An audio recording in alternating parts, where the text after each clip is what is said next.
Hello and welcome to Food Production in Small Spaces. I'm Shelley Shantz and I'll be talking about ways that you can grow your own food no matter what kind of resources you have. So today I'll be talking about windowsill gardens, how to grow microgreens and sprouts, some ideas for small space outdoor gardens, and also how to use your time and space efficiently. A little bit about myself. I'm Shelley Shantz and I'm the co-owner and operator of Lyrandell Farm. 14 years ago, my husband and I moved to New Brunswick and we bought this abandoned homestead. We threw ourselves into learning how to homestead, and as our experiences and knowledge grew, we built up our infrastructure and eventually we started Lyrandell Farm. So we're a mixed farm that sells produce and makes preserves, and we also sell eggs and meat from our pasture-raised chickens. And we have two boys who are 9 and 13. I'll start with talking about windowsill gardens and some requirements for a good garden. First would be adequate sunlight, and 5 hours of sunlight is best. A south-facing window is ideal, but a window that gets light from the south, east, or west works as well. The ideal temperature would be no more than 29 degrees during the day, especially for the summer, and then no cooler than 10 degrees at night. Good circulation is necessary, and not putting your plants near heating vents where the temperature can change. Any kind of container works. Ones with holes are best for drainage, and then a good quality potting soil is needed. You can see here with this picture that the person has made use of the garden or the windowsills, and then they also have a shelf with some trellised plants to make use of the vertical space. And then in the corner, they have a tiered shelf also to layer those plants. Herbs are great for windowsill gardens because they don't need a lot of heat and they don't need a lot of light. You could plant one variety per pot like shown here, or you could group them together according to their moisture needs. So basil, cilantro, parsley like more moist soils, so they could be grouped together in a larger planter. Thyme, sage, rosemary like drier soils, they could be grouped together. And then plants like mint and tarragon are very vigorous and like to push out other plants, so they're best to be grown on their own. Plants in the allium family like green onions, chives, garlic all grow well. They don't require a lot of heat or light. And then also leafy greens like lettuce, spinach, arugula, corn salad. They can be planted densely, as can the chives and green onions. And a good thing about both of these is that they can be planted densely and then harvested a little bit at a time. So as the leaves mature, you could harvest the outside leaves and then the inside leaves will keep growing. Also with both, you could harvest down to a couple inches all the way across and they'll continue to grow. So you can have a continual harvest. So another great option is sprouts. So sprouts are seeds that have germinated and have started to put out their roots and shoots. So what's great about this is you don't even need a window for this.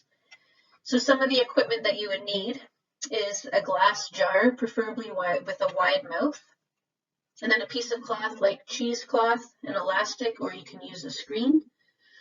Some good quality sprouting seeds. So here, Mom's Seeds are shown, and this is a great company to buy from, but seed companies also will sell some sprout seeds.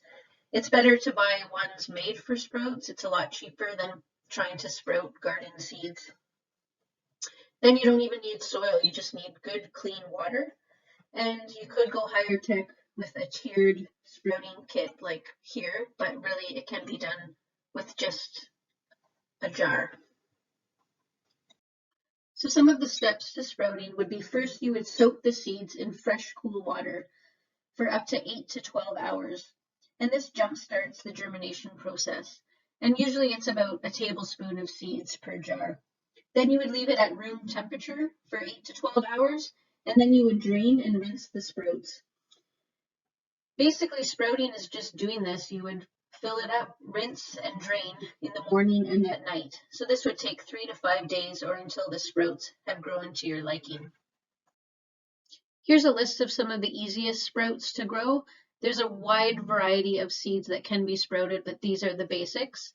And then it's good to know that tomatoes, potatoes, peppers, eggplant, and rhubarb are all poisonous, so these are not good for sprouting. Then you could grow microgreens. So these are bigger than a sprout, but smaller than baby greens. Microgreens are harvested when the first true leaves have grown, and this can be between 7 to 14 days. And you can see the comparison between what a sprout is and what a microgreen is.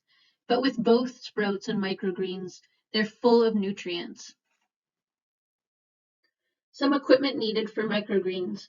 A good quality microgreen seeds, and seed companies will have sections in their catalog for microgreens. Then a good container. Any container will work, but I like these, which are specifically made for microgreens. They have good surface area, they're inexpensive, and they have holes in them for drainage. A seed starting mix, not potting soil, but a good seed starting with lots of good quality organic matter. And then a source of light. So windows will work, but the plants often become leggy as they reach for the light and they grow inconsistently. So using a good quality high spectrum growing light is best, and also this unit could be used for starting seeds as well. And then a spray bottle or a spray pack, and then a fan for circulation. So I'm not going to go over the process because it differs depending on what variety you're growing, and it is more intense. So again, there's some resources at the end of some YouTube videos and people to follow that will go over this process. Here's a list of the easiest microgreens to grow. It's better to do one variety per tray and not to do mixes until you're more comfortable with microgreens. Next, I'll be talking about small space outdoor gardens, and this could apply to balconies, patios, container gardens, or small yards. So for any of these, there's some considerations to think about. And first of all, we'll talk about light. So you'd want to look at your space, no matter where you're growing, and see what kind of sunlight that space is getting. And then from there, you can figure out what plants to grow and what will grow well in that space. So partial shade or lower sunlight would be 3 to 4 hours a day. And again, these leafy greens are great for lower sunlight. So lettuce, Swiss chard, arugula, these are all you can harvest slowly as they come with the mature leaves and they'll keep growing, or you could cut them low to a couple inches and they'll regrow. Then the partial sun or medium sunlight is 4 to 6 hours a day. And this is the root vegetables like turnips, radishes, carrots, beets, but also plants like broccoli, cauliflower, kale all grow well with 4 to 6 hours. And then anything more than 6 hours is the high sunlight or full sun plants. So these are the heat-loving ones like the peppers, tomatoes, eggplant, melons, cucumbers, squash, etc. Anything less than 3 hours of space is very hard to grow in, so it's ideal to have more than 3 hours a day. Then it's good to see what kind of resources does your space have. So for example, with this picture on the left, this balcony garden, the person is using hanging baskets to make use of vertical space. They have railing planters, window planters. It looks like there's some plants growing up along the wall here. Then they're using their ground space. So down here you could plant those cooler, more shade tolerant plants, and then use structures like this wall. They've created a trellis. They have some sort of cage here, could be tomato cages. And then another option could be to use this wall, this stucco wall, which probably retains heat, and you could grow some sort of vined vegetable. And there's lots of structures available like this vertical lettuce growing thing, which could work well on a window or a patio. Then there's tiered shelving that's growing strawberries here on the right. You could use an old ladder. There's lots of examples that you could use. In your outdoor space, if you're growing in a yard or on a porch, do you have some sort of fence or railing that you could grow on? You could create your own vertical structure like this A-frame here, which is growing peas. Then a teepee here, which my son's peeking out of, but that I had pole beans growing up there. There's some benefits of growing vertically.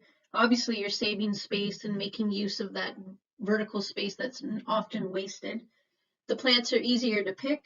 There's less chance of vegetable rot because the vegetables are up off the ground, and there's good circulation that's moving around those plants. So some plants that are good for trellising would be the non-bush or indeterminate tomatoes. So indeterminate tomatoes are rigorous natural climbers.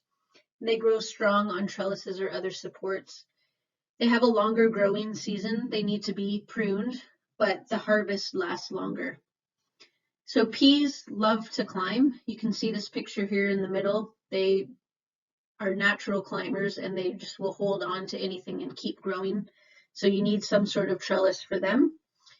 Pole beans are a good option. I used to do mine with teepees in the garden. Now I just use lines for trellis, and I will put 3 pole beans around each string and they just climb up and hold themselves up. Then plants like cucumbers, melons, squash, pumpkins can also be grown vertically, and you would want to look for the non-bush types and also ones that are small fruited so that they don't pull down the vertical structure. And then even greens like Malabar spinach grow well on a vertical trellis. So now we'll be looking at how to use ground space effectively. So with those vegetables that we talked about that can be lined, there's also bush variety options. So for tomatoes, instead of the indeterminate, you would choose determinate varieties. And these are bush tomatoes that grow well in containers and don't take up a lot of space. Beans can grow as bushes. They're bush beans and they don't need any kind of support. And then cucumbers, zucchini, squash also can be found with bush varieties.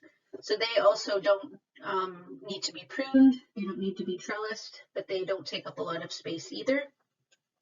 And then for really small spaces, you could always look for dwarf varieties. And these have some fun names like Window Box Roma tomatoes, Space Master dwarf cucumbers, and they are ones that produce a harvest, a good harvest, but they just are very small and they are really good for containers. Another way to use ground space effectively is by intensively planting. So this is packing the plants into the garden space with the intention of harvesting more from a variety of different vegetables, fruits, leafy greens, and herbs. The aim is to get more production and not having any bare soil. So this helps to cut down on weeds, and it also provides a microclimate of shade and retains moisture in the soil. So the planting guidelines on the back of a seed packet are good for gardens planted in rows, but these rules can be broken, and these plants can be planted closer than what they're specified. So one approach would be a square foot garden, and you can see this is done in a raised bed with this picture, but it also can be done in the ground. So a space that's 4 by 4 is best because you don't need to waste space on paths, but you also can reach the center of this plot easily from all sides. So with square foot gardening, there's some guidelines of how much you can plant in a square foot. So you can see here the bottom right has radishes and there's about 16 plants there. Then onions on the left, the bottom left, you could plant maybe 9 per square foot. And then there at the top, like a cabbage would maybe be 1 per square foot. And then also this is using vertical space with the trellised plants as well. Another way to make use of small space is actually to make use of your time efficiently. So many varieties, like the ones listed here, have early season, mid-season, and storage varieties. So cabbage, for example, their Red Express is their maturity date, it's ready within 63 days, as opposed to a late variety, which could take 94 to 95 days. So looking at your varieties and choosing ones that have the least days of maturity would be a good way to make use of your space. And another way would be with succession planting. So this would be growing different crops in the same space, but one after the other. So for example, you could plant a variety of carrots that have a short days to maturity, plant them in early spring, and then after you harvest them in the early summer, then that space is open for the rest of the summer and into the fall before your frost, and you could then plant some snap peas, which also have choose snap peas that have the lowest days to maturity. So there you're getting two different crops in your space. So your time and space are precious. Another way would be for planting the same crop but in different parts of the garden. So for example, if you want radishes all season long, you would plant radishes in section 1, then 10 days later you would plant radishes in section 2, etc. So it takes some planning, and there are lots of garden plans and ideas on how to do that most efficiently. And here's a list of some plants that are good for succession planting as well. So in conclusion, there are many options and approaches to growing your own food, even without a large plot of land. So I've touched on a few ideas here, and hopefully there's something that piques your interest. But know that no matter how much food you're growing for yourself, whether it's just in a windowsill or on your counter or in a garden, you're making a difference in being more self-sufficient. Here are just some resources on what I've talked about today, but there's tons online that you can find to help you with your journey. So thank you so much for your time today, and I wish you the best of luck as you plan your upcoming growing season.